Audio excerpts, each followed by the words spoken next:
noite. Boa noite, queridos internautas, queridos amigos. É com muita alegria que nós chegamos ao mês de setembro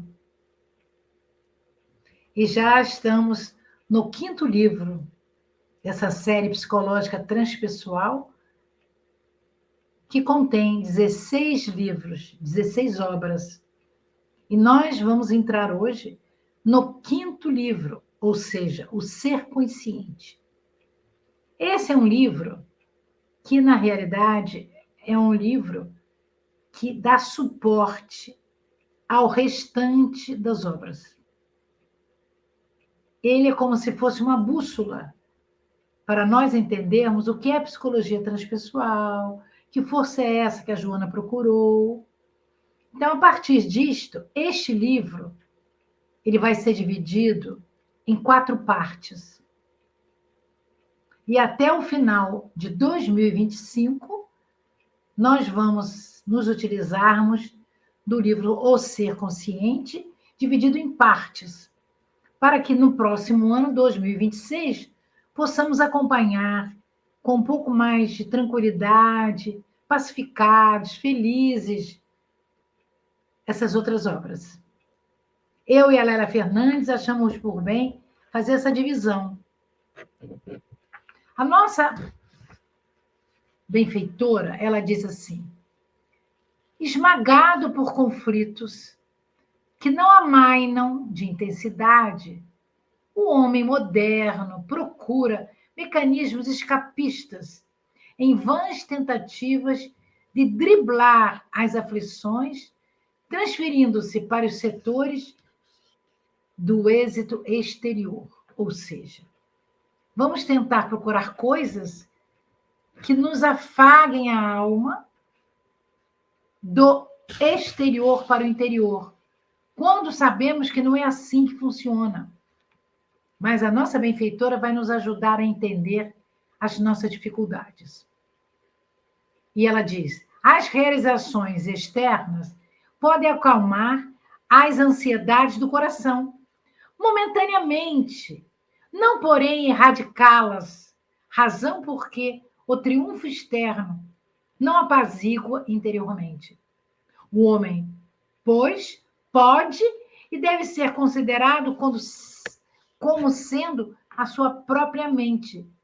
Já nos disse isso André Luiz, espírito, já nos disse isso Manuel Filomeno de Miranda, espírito, ou André Luiz, pelas mãos benditas de Francisco Cândido Xavier.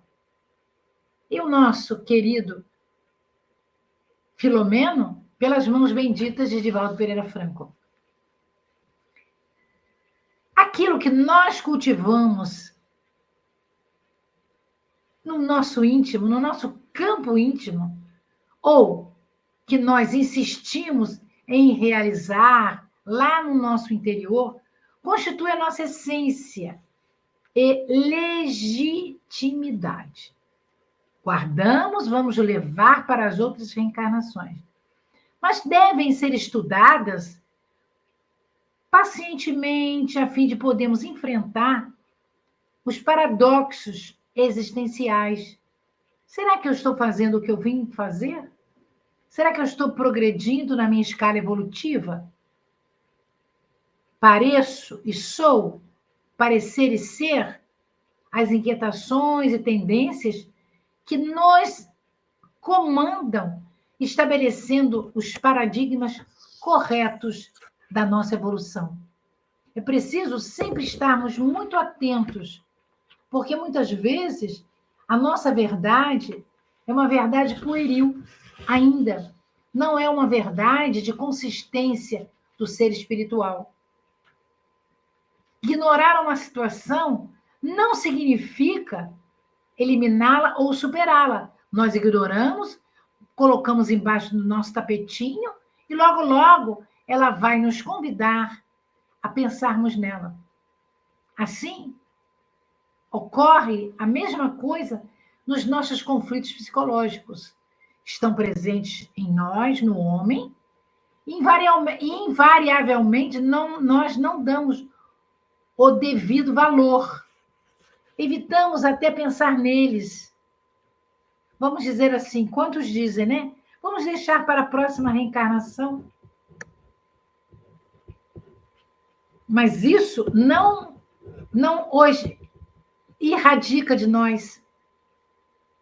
Vamos então analisar a nossa própria fragilidade, de modo a encontrar recursos palpáveis que nos facultem diluir esses conflitos psicológicos, que são muitos: medo, raiva, desesperança, desequilíbrio, reclamações, desaires. Todo conflito gera insegurança, que se expressa multifacetadamente, respondendo por inomináveis comportamentos nas sombras do medo e das condutas compulsivas. Nós vemos no nosso trânsito, não trânsito aqui no nosso estado do Rio de Janeiro, não trânsito aqui em Cabo Frio, mas trânsito em todas as cidades dos diversos países do planeta Terra. Quantas agressões, quantas mortes, quantas brigas. Os jornais que querem e sabem que muitos de nós gostamos das coisas fatídicas, eles se esmeram em contar as notícias para nós. E a benfeitora vai dizer: as vítimas dos conflitos psicológicos, padecem situações muito afligentes, tombando no abandono de si mesmas, quando as resistências disponíveis se exaurem. Você fica cansado, você fica deprimido, você não consegue pensar direito o que você está para fazer. E aí nós entendemos que vêm as ideações suicidas. Essa vida não me serve mais, eu estou muito desanimado, eu quero partir, eu não quero vivenciar mais essas coisas. Eu acho bom que está na hora de eu partir e vou arranjar uma maneira de eu separar tudo que eu estou sentindo. Eu quero morrer. E aí nós entendemos que existe um componente espiritual muito fatídico, que são os espíritos que pupulam em nossa volta. E eles vão se juntar a nós, agregando-se a essas lamentações, muitas vezes pueris, injustificáveis. O ser consciente, entretanto, deve trabalhar-se sempre, partindo do ponto inicial da sua realidade psicológica, aceitando-se como é e aprimorando-se sem cessar. Eu sou, por exemplo, um pouco devagar. Eu não posso ser indolente. Então, eu tenho que arranjar maneiras que eu trabalhe as minhas dificuldades lentamente, mas trabalhe, eu seja proativo, proativa, e que eu possa buscar verdades verdadeiras que vão permanecer comigo quando eu voltar para a parte espiritual de onde eu vim. Somente, entretanto, diz a benfeitora, consegue essa lucidez quando nós nos autoanalisamos. Se nós vamos usar o que o cancioneiro não diz, vou deixar a vida me levar, a vida não leva, a vida passa. E nós ficamos a olhar navios, como na janela, como esperando que ela resolva as nossas dificuldades, os nossos conteúdos psicológicos.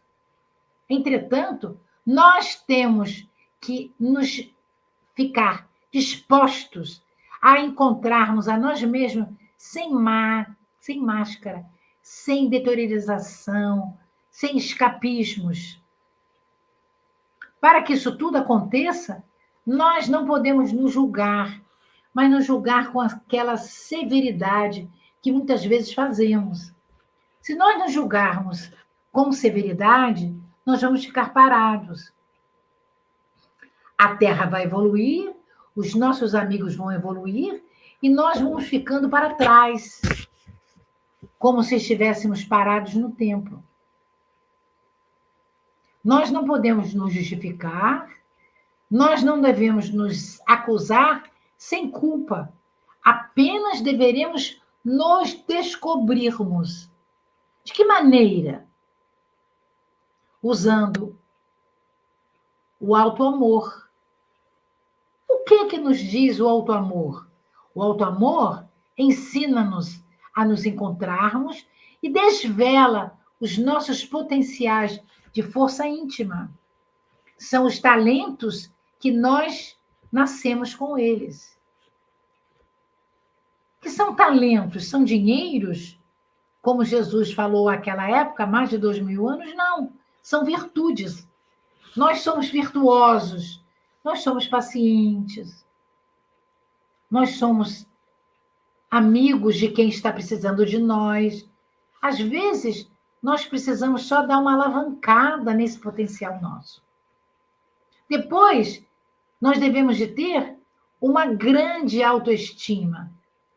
Ou seja, esta autoestima vai nos levar à fraternidade, ao convívio saudável com o nosso próximo, igualmente necessitado como nós. Às vezes, nós passamos na rua, existem aqui em Cabo Frio muitos jovens circenses, até de outras nacionalidades, que eles ficam nas suas bicicletas do circo, eles ficam nas suas escadas jogando bolinhas com arcos o dia inteiro, no sol, na chuva, e depois eles estendem as mãos para ganhar um dinheirinho. Muitas vezes nós não temos nenhum dinheiro dentro do carro, mas nós damos um adeuzinho para eles e fazemos assim. Muito bem, gostamos. E não devemos reclamar, porque talvez eles, algumas delas, não tenham conseguido emprego, não tenham tido uma primeira infância adequada, com cuidados maternais e paternais. E a oração? O que nós podemos falar da oração? A oração amplia a nossa faculdade de entendimento da existência da vida real. Por quê? Porque ao orarmos, nós saímos da nossa verticalidade e vamos subindo para os páramos superiores, onde estão lá os espíritos que ajudam a Jesus a comandar a terra. E esses espíritos vão jorrar sobre nós vibrações de amor, de paz, de alegria, de servilismo, de mansuetude e de resiliência. Assim, a oração vai nos levar a sermos mais conscientes do que nós devemos fazer e do que devemos proporcionar ao próximo. E a Joana nos diz: a relaxação proporciona a cada um de nós harmonia, horizontes longos e largos para a movimentação. Mas será que eu, durante a semana, tiro 5 minutinhos, 10 minutinhos, 15 minutinhos para meditar sobre mim? Será que no meu culto do Evangelho no lar, uma vez por semana que eu faça, lá eu possa pensar e agradecer a Jesus, nosso mestre que coordena o nosso orbe, aquele que nos possibilita encontrarmos pessoas generosas, nos possibilitou encontrar a religião espírita, para que a mansuetude faça parte do meu dia a dia. Porque sem mansuetude eu não consigo resolver nada. E a nossa benfeitora vai dizer: a meditação ajuda nesse relaxamento. Ou esse relaxamento nos propicia uma relaxação, uma meditação, melhor dizendo. ajuda-nos a crescer de dentro para fora. E não de fora para dentro, como nós começamos a falar. Realizando-se a plenitude do ser, abrindo a percepção para os estados alterados de consciência positiva. Ou seja, estou feliz porque eu já consegui ser mais calma, mais generosa comigo, com os meus familiares, com a minha família consanguínea, com a minha família espiritual. E essa meditação vai me levar a uma produção de uma porcentagem do meu autoconhecimento, que na realidade é uma ferramenta necessária para eu me conhecer e para que eu possa, através desse meu conhecimento, entender as minhas dificuldades e buscar as minhas virtudes, que vão desmaterializar as minhas dificuldades. Quem o posterga, ou seja, quem deixa o autoconhecimento para o final da vida, para a próxima reencarnação, permanece perdido em um espaço escuro, que muitas vezes não tem a luz mirífica. Por causa disso, a Joana de Ângeles nos diz: foi necessário que surgissem a psicologia transpessoal. A psicologia que vai além do corpo físico, que vai nas escalas transcendentes do ser. E outras áreas doutrinárias com paradigmas bem definidos a respeito do ser humano integral, do homem integral, para que se pudesse propor a vida com melhores momentos, mais amplas perspectivas de bem-estar, de alegria, de instantes de felicidade. Jesus já nos disse isso quando ele nos mostrou as parábolas, quando ele curou a tantos, e aqueles que tinham uma necessidade de cura mais profunda, ele dizia: vá e não peques mais.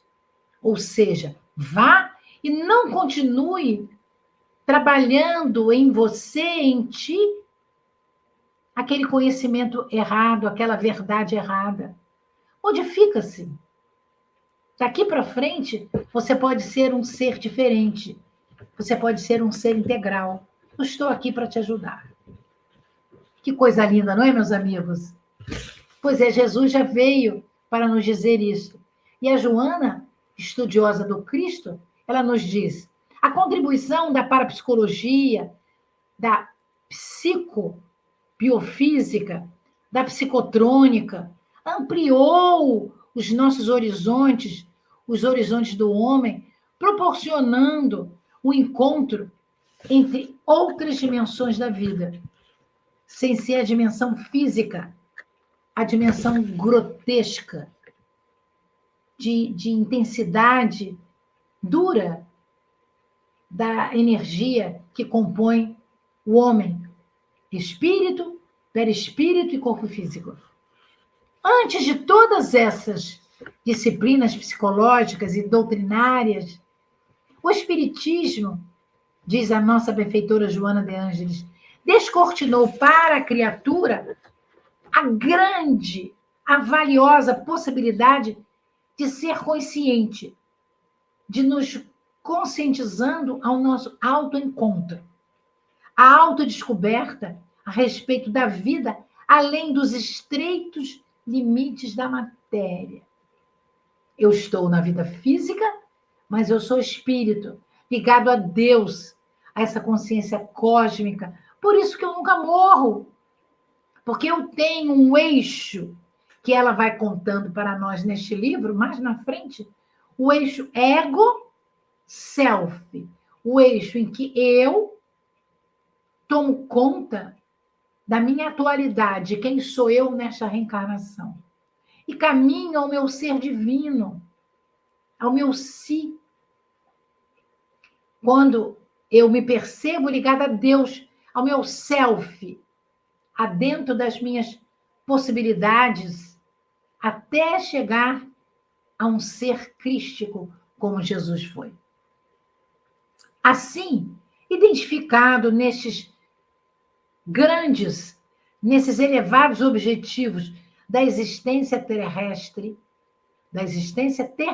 do ser humano, Allan Kardec questiona aos espíritos superiores: qual o meio prático mais eficaz que tem o homem de se melhorar nesta vida, ou seja, neste momento reencarnatório, e de resistir à atração do mal? Qual é esse meio? E aqueles espíritos benfeitores que compõem o espírito de verdade, que estão no mundo espiritual, ajudando ao Cristo de Deus, a Jesus, responderam: um sábio na antiguidade vô-lo disse: conhece-te a ti mesmo. Ou seja, na questão 919, nós temos essa resposta. Porque o Livro dos Espíritos é um livro maiêutico, de perguntas e respostas, da maneira como Sócrates e Platão fizeram há muitos anos antes de Jesus chegar à Terra. Convidado por Jesus a reencarnarem, vieram eles, lá na Grécia Antiga, deixar para nós o conteúdo do Espiritismo, o conteúdo da oportunidade que Kardec se utilizou para nos deixar a beleza daquela possibilidade de nos encontrarmos. Então, na análise diária e contínua dos nossos atos, o alto e o halo amor serão decisivos para a nossa avaliação. A oração, a meditação irão constituir recursos complementares para a fixação das conquistas. Quem ora, fala, quem medita, ouve, dispõe dos recursos para interiorizarmos e exteriorizarmos esses conteúdos. Entretanto, a Joana vai dizendo: há na psicologia, na psicanálise e na psiquiatria pessoas que estudam, são psicoterapeutas que vão ajudar os homens quando eles precisam. O ser consciente é austero, mas sem carranca. São felizes, sorriem, trabalham, meditam e se comportam de uma maneira jovial.